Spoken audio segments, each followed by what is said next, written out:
Let's rank the top 20 running backs in Dynasty Fantasy Football using tiers, using rookie pick equivalents. I've done that to the best of my ability here, guys. And starting off in tier 1, well, there's 3. And I don't think it's too complicated whatsoever. We're talking Bijan, Brees, Jahmyr Gibbs. I've used the 4 Ps. I've tried to ground myself in that rationale with these ranking videos of, look, of course, there's the production. And I think these guys have absolutely shown that through their very young careers to this stage. There's the projection, especially at this time of year in the offseason. That's what takes precedence. There's no football being played, no points are being registered. We love to think in terms of the explicit, the points, but it's the implicit, it's the biases, it's the thoughts that guide this time of year. And so the projection, they're in their own tier, so to speak, as well as the perception, really. The perception driving the narrative, driving how they are highly thought of, and for a good reason. Not that it's inherently right or wrong, just that the perception is so strong. And then last but not least, just the perspective of, well, this is a relative valuation exercise, and these guys deserve to be in and amongst themselves, really, in this top tier of 3. Let me know what you guys think of this tier below. Moving on to tier 2. We're talking now a tier of 1. The man stands alone. We're unchanged from the first iteration of this running back rankings video. It is Mr. Christian McCaffrey, CMC himself. A 105 equivalence. He is in his own tier because he is in his own production tier, frankly, and that doesn't look like it's going to drastically, wholly change in the next year or two. And so that's a whole dynasty cycle where Christian McCaffrey, there in San Francisco, he is so value insulated, similar to, look, the top 3 in tier 1, right? These are guys that are so insulated in terms of their value. They're safe assets. They're not, knock on wood, injuries, health, circumstances, hoping for the best. So extenuating circumstances aside, these are guys that are so as value insulated as you can reasonably get. That is the theme of this. And so with CMC, I just have to recognize him again. He's in his own tier. He's not quite up in that tier 1, given he's not just 1, but effectively 2 dynasty cycles older than those guys ahead of him here. And so that plus the production doesn't quite rise to the level of him being a tier 1 running back, in my opinion. Now, your own build, your team construction, your own league, your situation, there are so much contextual keys to all of this science, or this art rather, of how you value these running backs. And so I have grounded this in Superflex, in 12 team leagues, in a start 10 type format. What do you guys think of CMC being in his own tier? Let me know in the comments, but I think this is a very, very clear top 4 at least in the running back landscape in Dynasty Fantasy Football. In tier 3, speaking of 3, we're so close to 300 subs, so if you guys enjoy this channel, if you find any value from this video, hit sub. Don't be a stranger. Let's interact in the comments. Tell me what you think, what type of content you want to see. Just like we want to see this tier of 4, JT, Kyron Williams, A-Chain, and yes, for me, Saquon is in this tier. We're talking effectively the 106 rookie pick to 108. And with these 4 running backs, you still feel very good. At least you should, in my opinion. Okay?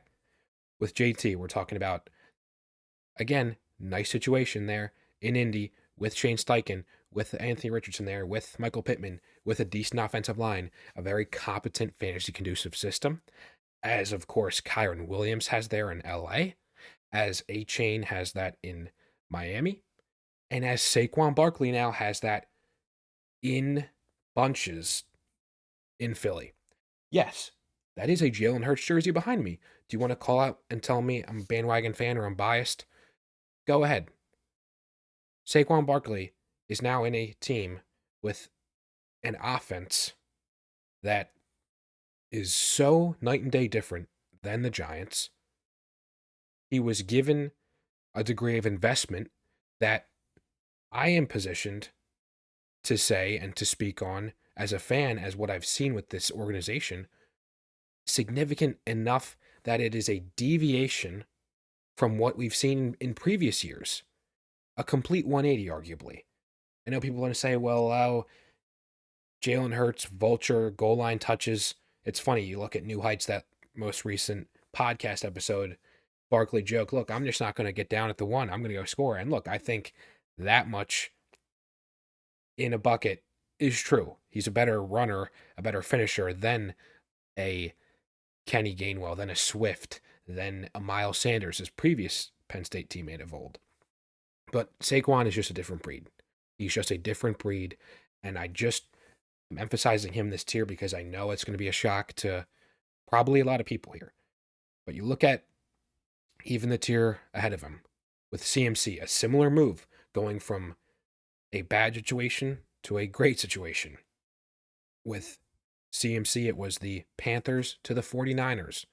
And so I'm not saying he's going to produce quite to the level of CMC. I'm not saying that either.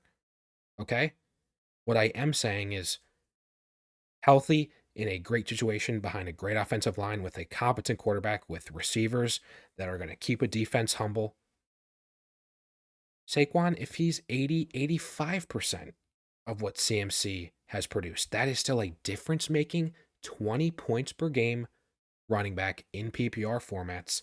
And this, frankly, is a situation, an opportunity, floor, ceiling combo that is going to extend itself beyond just this year. It's going to be Saquon's age 27 season. It's going to be CMC's age 28 season. So it's just interesting context. I feel like age, the value, let me know how much you put on age, guys, and your general rankings and your general dynasty process below. For me, it can be a differentiator, right? It can be an impact variable from time to time, from tier to tier, occasionally. But in this case, I'm just pointing out where we stand with a impact player at the running back position that I think people want to acknowledge at first, but then kind of want to dismiss at the same time. It's weird. It's weird, but nonetheless, I position him behind the guys that he is older than, the guys who are younger than him, rather, in this tier 3 with JT, Kyron, and A-Chain, guys that as well just have game-breaking upside. With A-Chain, it's the health, but nonetheless, it's such an incredible situation, potential opportunity for him. We see what he can do in isolation, in limited work. Imagine he slowly but surely gains a little bit more of a workload, a little bit more opportunity. And then with Kyron, he's survived up to this point, and say they bring in a running back. I'm not worried. I'm not worried. They maybe bring in a guy that they invest Kyron Williams-esque draft capital on a day 3, but I'm not worried about Kyron Williams. RB2, points per game, behind only CMC above. So that, and I think I've said enough with JT, that is my tier 3. This is my tier 4, a group of 6, which you feel fine if they're your RB1 on your team. You feel good about for this year and possibly next. Guys that are equivalent to, in my book, the 110, 111 type rookie pick. And I just want to make it clear, guys, too. If you have a rookie pick right now, I'm not looking to go out of my way to buy a running back. This is a prime rookie fever season. It's only going to pick up. And so, depending on, again, your own context, how your team is formed, the ideal construction for you to have to contend, right? If you're rebuilding, then not really interested in holding any of these guys necessarily. Nonetheless, late first-round picks are their value. ETN, Jacobs, Ken Walker, James Cook. I mean, massive head there. Pause. I just don't understand how the NFL, a multi-billion-dollar industry, can't standardize something as simple as headshots. Then you've got Rachaad White and Isaiah Pacheco. I mean, just this looks ridiculous looking at those 3 guys. I mean, sorry off this tangent, but you go from James Cook, a massive, massive noggin, no shoulders. Rachaad White, seemingly average, like it looks fine. And then you go to Isaiah Pacheco, the head and the shoulder like, what are we doing? I'll tell you what I'm doing with this video. We're ranking running backs. And we're talking about, again, guys that are in their age 25 plus or minus a year season. So, prime production. With ETN, people are going to scream at me saying, why isn't he any higher?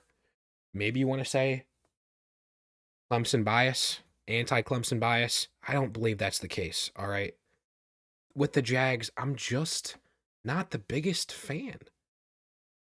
I look at ETN, how much of a drastic dip in his production, and in circles and community rankings where I see how he's ranked firmly ahead of even Saquon.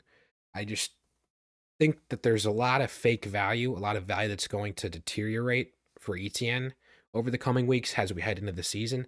I just don't see it necessarily as him as this, bona fide stud being worthy of the tier above.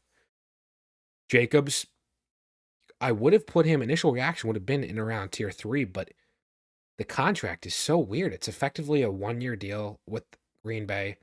And look, they've had some turnover at the offensive line. I'm not going to play too much into situation there, or in general when it's at the extreme low end. I mean, if there is talent, it can prevail. If there is so much talent outside of the running back, right? In the case of Saquon in particular, and the guy is really in tier 3, then that combination, beautiful.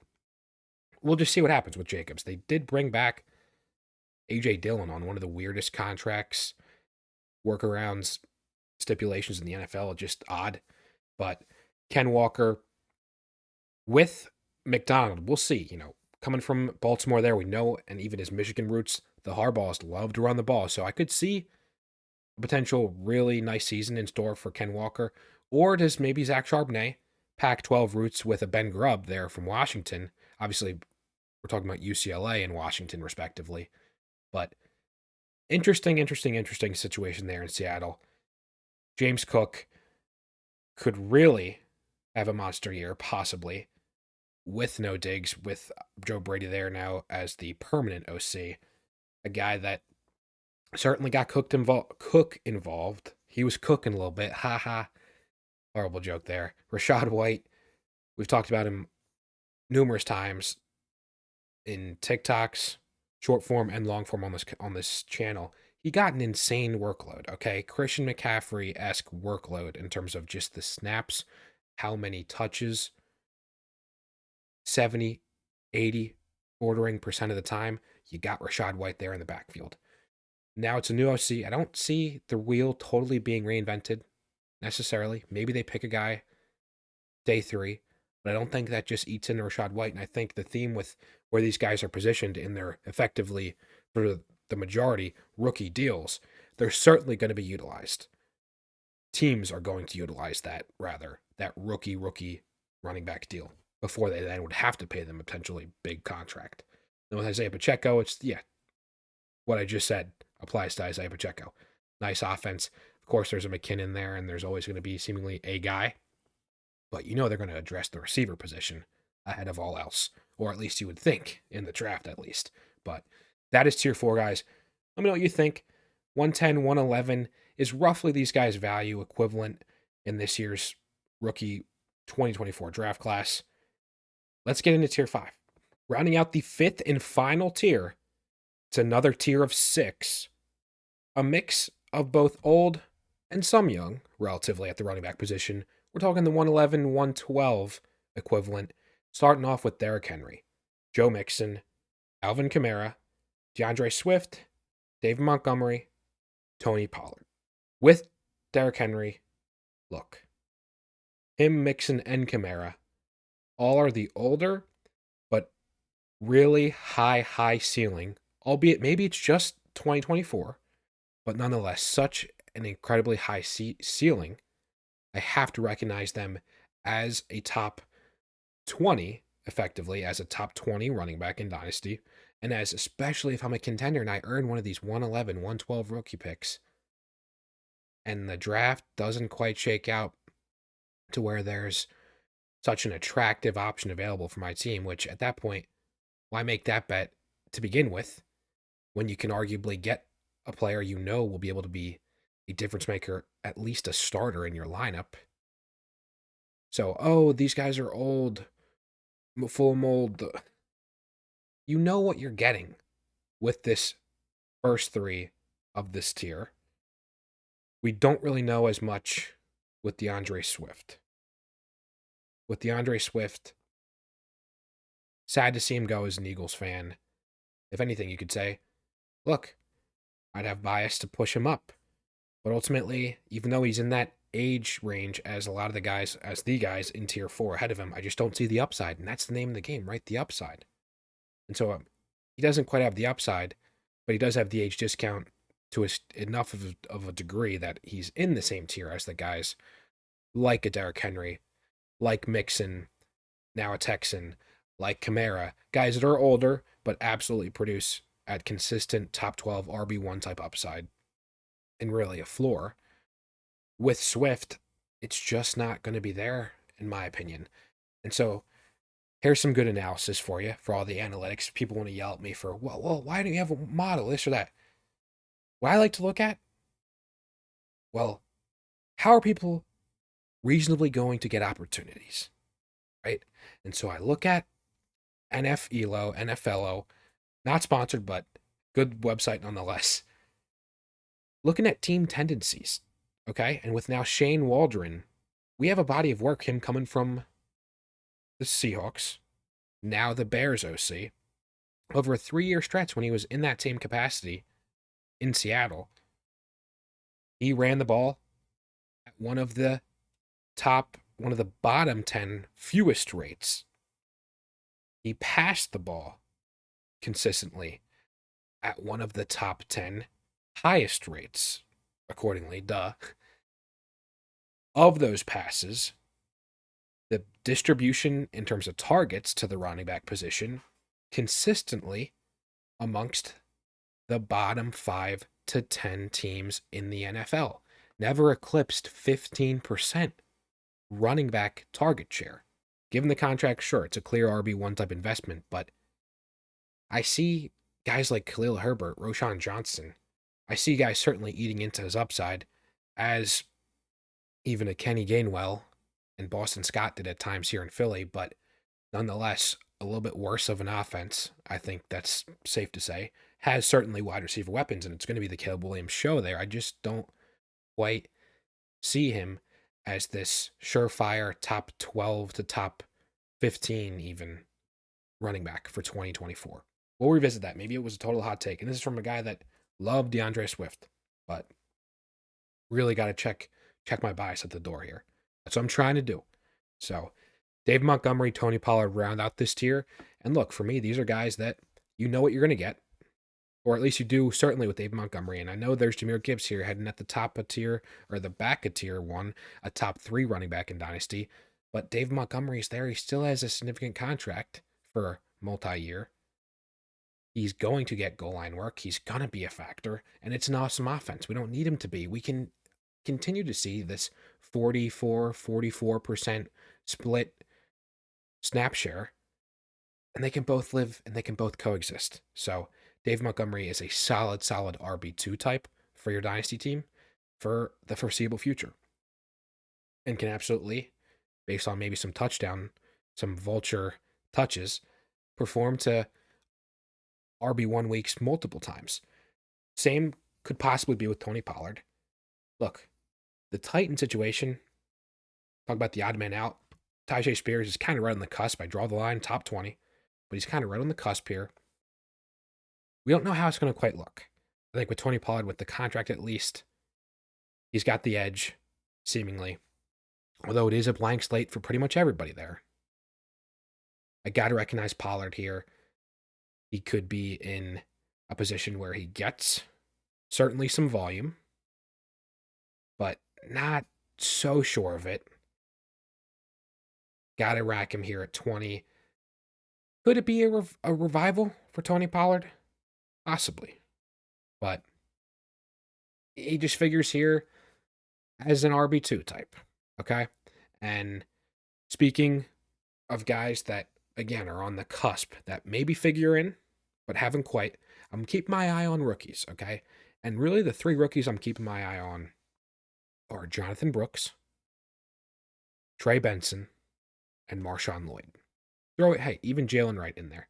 Guys that, you're seeing, following the noise, you're seeing consistently where they're going in mock drafts, or you're just seeing where evaluators, guys that get paid the big bucks, guys that are hearing things, that are well connected, and from just the sheer skill sets, those are the guys I'm really keeping my eye on in terms of rookies to watch, ones to watch at the running back position in the 2024 draft class. Guys, if you want to yell at me for these rankings below, please do. It's your prerogative. What the hell am I doing? What the hell does this guy know? Well, look, I will put my feet to the fire with some credibility, show you a championship dynasty team that I built over a couple years, learned some tough lessons, but I lived through it, was resilient, bounced back, wasn't closed minded, which I feel like that's more or less the thought process, an approach, a mindset that you got to have, not just in Dynasty, but in life. But hey, pardon my life lessons. I will see you guys soon. Have a great weekend.